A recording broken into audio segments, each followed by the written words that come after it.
Rogue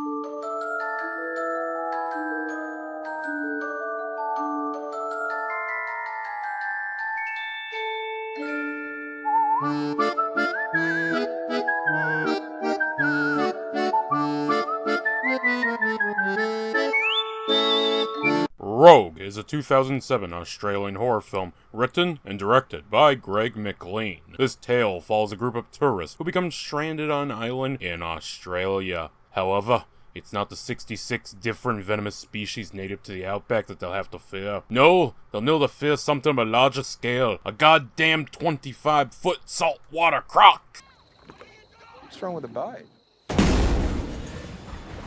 Some of you may be familiar with McLean as he did the Oz-spoitation flicks Wolf Creek 1 and 2, as well as Jungle. I sadly haven't seen any of them, though I do own The Jungle, and intend to review it one day. But I've heard good things, and the last couple of times I've taken a random chance with some Aussies, I ended up liking their product. So let's head up the river.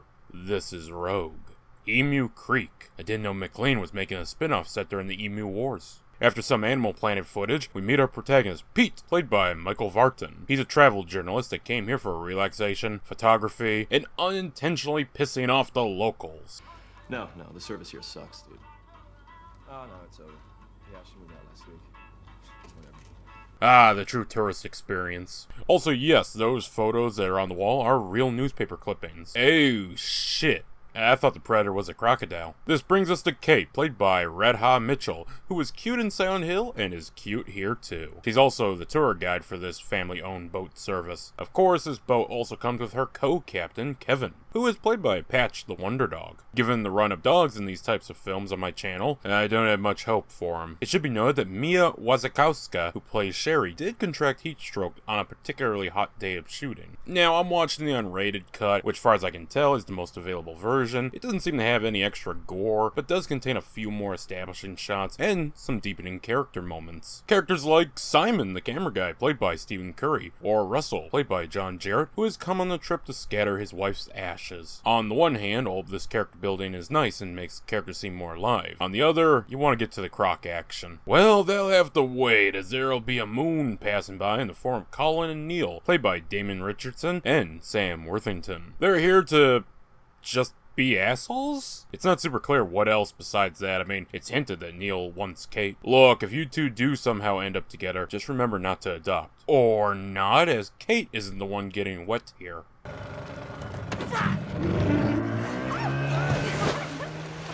Well, it's 20-odd minutes into this film, so time to head back. But what's this? A possible flare off in the distance. You better investigate. Look, on the bright side, everyone, your pricey tickets now include some awesome rock murals. Just as Kate is about to call off the search, they find some wreckage. Something has also found them.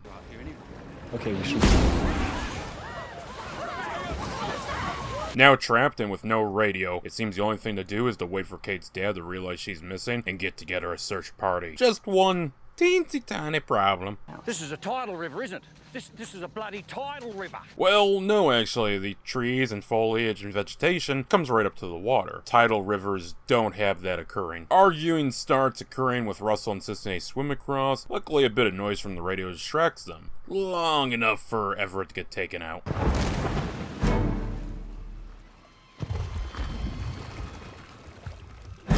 This movie is surprisingly well written and handled realistically, if you ignore one croc continuously eating people and some stuff later on, but I was surprised by how stealthy the beast is. As you can likely surmise, this doesn't help the group morale. Even Pete is shaken his resolve. Yeah, well, you know what? I just saw a man get eaten by a fucking crocodile. This is not what I do, alright? You know what I do? I write stupid articles. So, in the growing list of problems, it turns out the group's flares are out in the river. Eventually, Neil and Colin shows up and start taunting the group, realizing just a bit too late there's something wrong. What's wrong with the bite? With only Neil making it to the island, that's Croc 2, Stranded Survivor 0. Maybe if Neil used his ass to distract it, Collins would have survived. Not wanting to lose any harder, a plan is hatched to tie some rope from the island to the tree line. So come darkness, Neil attempts to swim. It actually works, as he's not only makes it across without trouble, but even manages to secure the rope. Honestly, if you all just did that, you'd probably make it. So this is going a little too well with too much time left on the disc. What's gonna go wrong? Dumb bitch who decided to go first stops right in the middle, holding everyone up. Then the dad of the little girl climbs out on the rope with his child, which results in the trees being uprooted. That'll do. That'll do for fucking everything up. You know, I could see someone being this dumb, but it still doesn't make it any less annoying. I mean, what else could go wrong? This puts us all back at square one. At least the best kill happens next.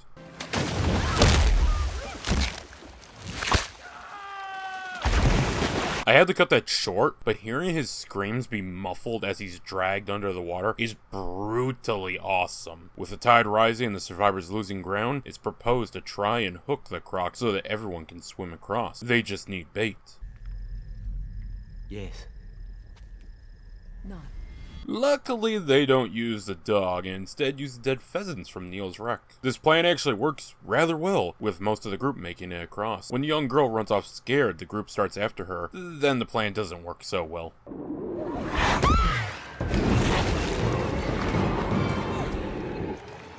So alone with Besto Boy, Pete works his way through the rough terrain. However, as it becomes day, Kevin runs off into some sort of cave. Going down after him, Pete discovers that Kate is alive, and mostly well. I mean, after getting chomped down on by that fucking dino, and death rolled to boot, you best believe this is the best outcome. Sadly, Kevin also finds the croc. Hiding from the beast, I'm not only reminded of that legendary croc hunt in Far Cry 3, but also that for a 2007 movie, the CGI has been rather above par. It still looks rather good to this day. Sadly, looks like Pete didn't put any of his points into stealth and awakens the EP dinosaur. He also didn't put many points into strength or evasion.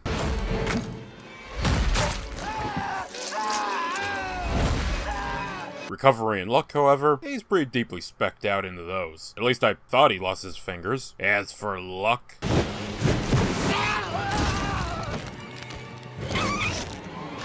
So with the girl saved and the beast defeated, our tourist protagonist gets his article pinned up on the wall. Rogue was made on an estimated budget of about 27 million Australian dollars, which comes at just under 18 million United States dollars. After it completed its Australian theatrical run, starting November 8th, 2007, it would draw in 1.8 million Australian dollars. Then having a small US theatrical release at just 10 theaters, 25th of April, 2008, it would see $10,452 over a 6-day run. Worldwide, the film would make a total of just under 6 million Australian dollars. The film would premiere in Spain, October 6, 2007 at Stige's International Festival of Fantastic and Horror Cinema. The film's last release would be August 4th, 2023 in Italy. At the 2008 AFI Awards, the film would win 4 times over for Best Visual Effects. At Fangoria Chainsaw Award, the film would take 3rd in the Best Limited Release Direct-to-Video Film category. It would also be nominated for other categories. Filming took place at Yellowwater Billabong, Catherine Gorge, and Arnhem Land. The cave of the crocodile was constructed and shot in a warehouse in Maidstone. Many of the island shots were done in a man-made lake in country Victoria. It was also on-location filming to the point that the actors were actually swimming in the locale. When a crocodile sighting was reported, Sam Worthington became terrified to hop in the water. The scene where he is knocked into the water had to be delayed because of this. It got to the point that the director jumped into the water and swam around to show him just how safe it was. After the shooting was done, it became known that the 5-meter-long crocodile was relocated a week prior. The movie is widely known as Rogue, or technically Rogue Unrated, but in Argentina it got the name River of Blood, or the Czech Republic with Crocodile, Return to the Bloody Lagoon. The croc itself is inspired by Sweetheart, a giant 5.1 meter saltwater crocodile responsible for a series of attacks between 1974 and 79. However, unlike the movie, Sweetheart never killed anyone, or stored kills, which is apparently just a popular rumor about crocodiles. Sweetheart did attack boats, mainly messing them up a bit. In July 1979, Sweetheart was captured alive, but did drown when it became entangled with a log. The body is on display in the Museum and Art Gallery of the Northern Territory. So Rogue was well received, and I largely agree. This is a very solid croc film that, while not one I would put in my top 10, I'd still say is a very solid film. The CGI of the beast is surprisingly well done, the characters are likable. I'll admit that it can seem to drag a bit with all the extra character building scenes in the first 30 minutes,